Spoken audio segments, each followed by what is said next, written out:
Það er kallað deildarmeistaratitillinn.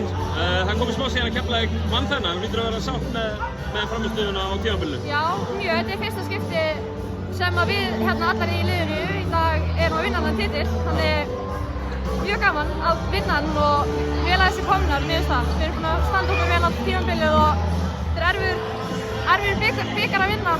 Þannig ég er mjög stolt af liðinu. Mikið talað það að Keflavíkurliðið hefði komið mest tilbúið inn í tímabilið. Það var svona umræðan einhvern veginn. Þið náðu einhvern veginn að bara haldið út og voru bara bestað í deildinni á allt tímabilið.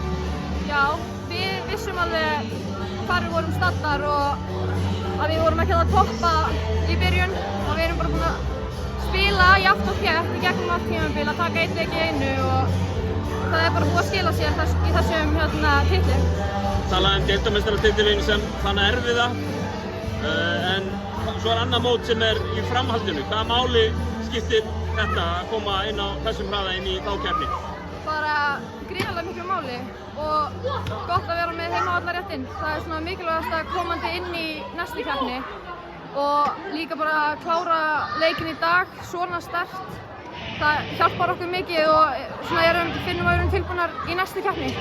Njarðvík í undanúrslitunum, það er ekki langt að fara í allavega útileikina. Agalegt hvernig leikurinn hjá okkur endaði, er það ekki síðasta móti Njarðvík? Jú, það var skemmtilega að tapa þannig í leiknum. En við erum ógeðslega spenntar bara að mæta Njarðvík og ég býst ekki við neinu öðru en mikið skemmtun og fullu húsi, þannig ég er mjög spennt fyrir þessu. El Clásico sería.